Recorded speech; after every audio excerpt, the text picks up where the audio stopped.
जब विश्वामित्र जी पहुंचे मिथिला तो विश्वामित्र जी का भव्य स्वागत हुआ। रहने का स्थान सुनिश्चित हुआ। महाराज जनक जी बड़े आदर प्रेम किए, बड़े भव्य स्वागत किए। और राम और लक्ष्मण को देखकर जनक जी ने चकित हो गए और राम में उन्हें सच्चिदानंद दिखाई दे रहे थे गुरुदेव। और उनके साथ दो जो ये राम लक्ष्मण है बड़े सुशोभित हो रहे हैं। जनक जी देखकर थोड़ा सा अचंभित है। उसके बाद विश्वामित्र जी और जनक जी की वार्ता हुई। वार्ता होने के बाद जनक जी चले गए अपने भवन और राम जी कहते हैं सकुचाते हुए कि गुरुदेव यदि आपकी आज्ञा हो तो लक्ष्मण को नगर घुमा लाऊं। लक्ष्मण कहता है नगर देखने को। राम को खुद जाना था परंतु किस पर लगाए? लक्ष्मण पर, क्योंकि लक्ष्मण जी छोटे हैं ना। विश्वामित्र जी ने कहा जाओ वत्स जाओ। राम और लक्ष्मण जी मिथिला नगरी देखने के लिए चले। राम और लक्ष्मण जी मिथिला नगरी देखने के लिए चल पड़े। गुरु जी स्थान पर रुके हैं। राम लक्ष्मण सोचे चलो आए हैं तो घूमकर आवे।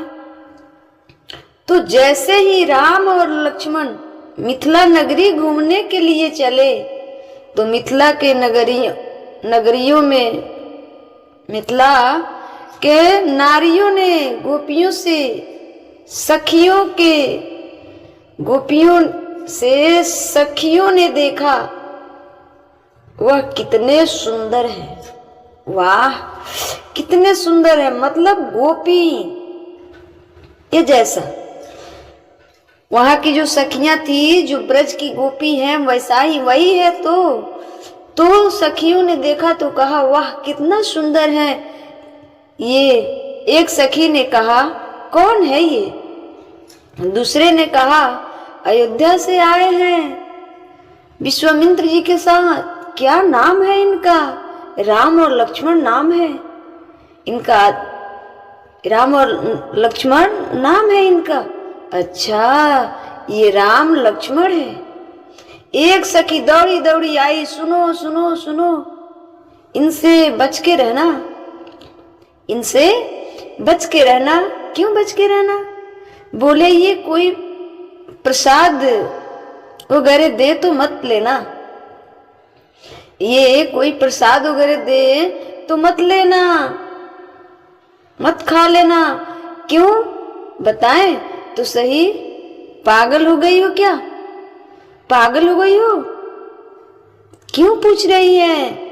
तब उसने कहा सुनो अयोध्या के हैं ना, ये दोनों अयोध्या के हैं ना राम लक्ष्मण। इनके हाथ से कुछ खा मत लेना, धोखे से भी। इनके हाथ से कुछ खा मत लेना, धोखे से भी। क्यों? अब राम लक्ष्मण सीधे धीरे धीरे चल रहे हैं। राम लक्ष्मण धीरे धीरे चलने लगे।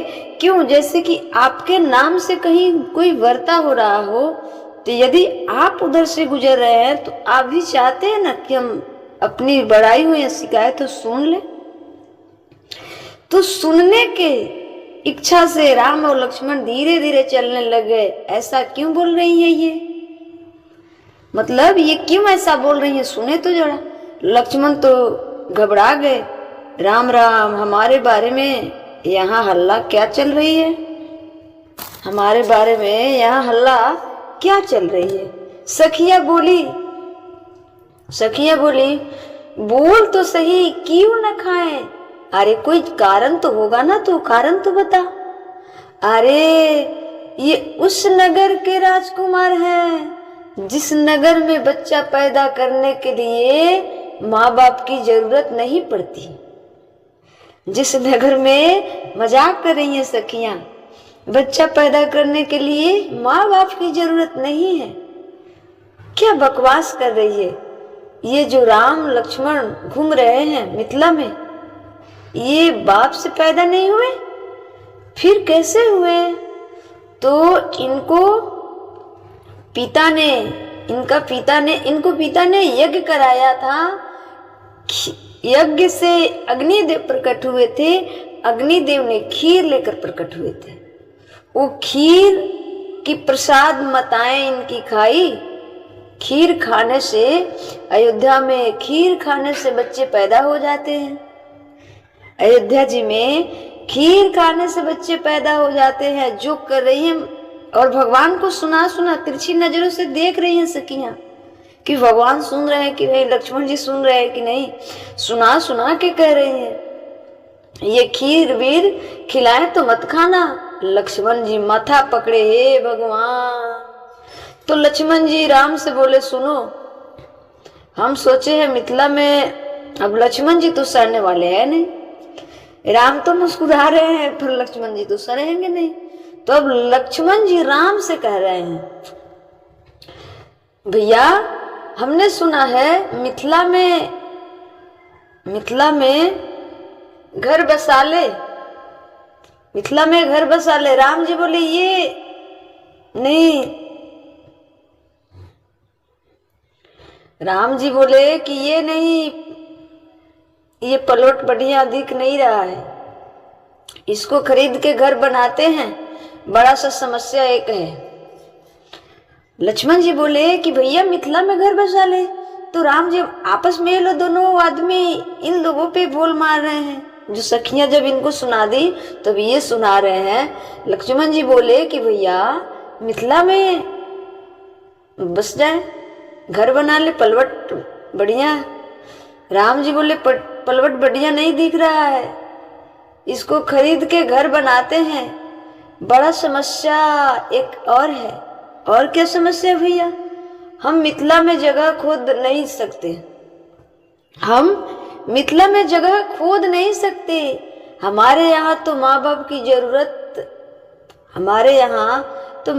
जरूरत नहीं पड़ती, और यहाँ तो बाप और माँ दोनों में किसी की जरूरत नहीं पड़ती।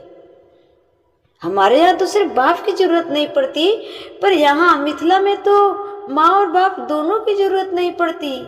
जमीन खोदो बेटियां पाओ, जमीन खोदो बेटियां पाओ। वो सखी सुनी तो ताने मार रही थी, जो सखी ताने मार रही थी तो वो भी सिर झुका के आगे आगे चल पड़ी। ऐसे राम लक्ष्मण जी जब नगरी में, मिथिला नगरी में घूमने गए तो सखियां एक ताने के माध्यम से जो कर रही हैं, पर भगवान राम तो मुस्कुरा कर सह लेते, पर लक्ष्मण जी नहीं सहने वाले। लक्ष्मण जी सहने वाले नहीं है, लक्ष्मण भी छोड़ते नहीं है। उसके बाद ऐसे करके जिधर से राम और लक्ष्मण निकलते उधर से नर नारी सब स्थगित हो जाते, जो देखता वो देखते रह जाता। भगवान की रूप, भगवान की माधुरी, राम लक्ष्मण की जोड़ी कितनी सुंदर है। कई सखियां कही कि सखी ये जो राजा जी है ना, ये बड़े अटपटा शर्त रख दिए हैं, ये राजा जी जो है ना बड़े अटपटा शर्त रख दिए हैं। काश ये शर्त ना होता तो हम बड़े वाले जो सावरे सावरे है ना, उनसे सीता की विवाह होती तो मेरे गांव आते, और मेरे गांव आते तो हम लोग दर्शन कर पाते। मेरे सीता के योग्य हैं, परंतु जनक जी तो अटपटे शर्त रख चुके हैं। ऐसे ऐसे बातें होने लगी। एक सखी तो दौड़ी दौड़ी गई और जहां माता सीता थी वहीं जाकर सब कहने लगी। माता सीता के पास जाकर सुनाने लगी और बोली कि जरा एक बार देखना उसे, एक बार देख लेगी तो देखती रह जाओगी, सारी शर्त वर्त भूल जाओगी। महाराज जनक जी से दिखाओ ना, जनक जी देख लेंगे तो सारी शर्त अपनी भूल जाएंगे। उसके रूप में इतनी माधुर्य है, इतनी तेज है। उर्मिला जी बोली, अरे ऐसा कौन आ गया है, तो देखो तो जरा। जब खिड़की की तरफ से उर्मिला जी देखी, वो भी देखकर देखती रह गई। राम की और लक्ष्मण की जो जोड़ी है बड़ा ही सुंदर।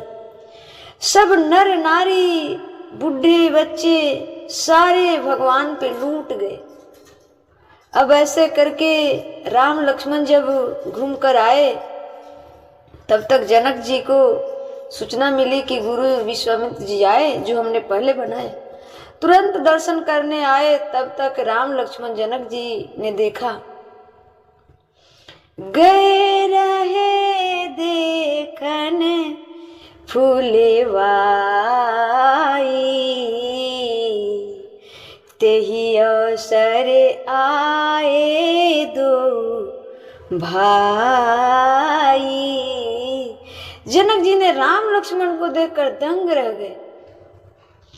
जनक जी ने राम लक्ष्मण को देखकर दंग रह गए। जनक जी भूल गए कि मैंने कोई प्रतिज्ञा ली है। जनक जी भूल गए कि मैं कोई यज्ञ कर रहा हूँ। जनक जी का प्रतिज्ञा था कि जो मेरे धनुष तोड़ेगा मेरे सीता से विवाह करना। जनक जी सोचने लगे, जब राम और लक्ष्मण को देखे तो अपनी प्रतिज्ञा, अपनी कर्म, अपने सब कुछ भूल गए। और पर ब्रह्म सच्चिदानंद जिसके श्रीमन नारायण खड़ा हो, तो क्या आप और हम अपना शर्त याद रख पाएंगे?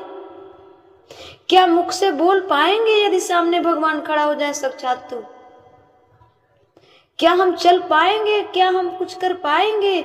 हम तो एक जड़ हो जाएंगे। उसी प्रकार महाराज जनक जी भी जड़ की तरह खड़े हो गए और सिर्फ राम और लक्ष्मण को देख रहे हैं। पलके नहीं चपक रही है, पलके नहीं चपक रही है, क्योंकि जनक राजा भी भगवान के भक्त हैं। भगवान के भक्त हैं। मन ही मन बड़े प्रफुल्लित हो रहे हैं। विश्वामित्र जी प्रसन्नता से, उनकी आंखें, उनके चेहरे की चमक बढ़ रही है। वो प्रसन्न हो रहे हैं कि जनक जी, जो होगा सो अच्छा होगा, चिंता मत करो। परंतु जनक जी तो अपना शुद्धि भूल गए, अपने शरीर की शुद्धि भूल गए। उनके पीताम्बरी गिरने लग गई, पर उन्हें पता नहीं था, होश नहीं था कि मेरी पीताम्बरी किधर गई। भगवान राम और लक्ष्मण को देख करके जो जहां देखा वो देखते रह गया। ऐसा माधुर्य है भगवान के रूप में। इसके आगे की कथा मैं नेक्स्ट वीडियो में बताऊंगी। तब तक ले जय श्री सीता।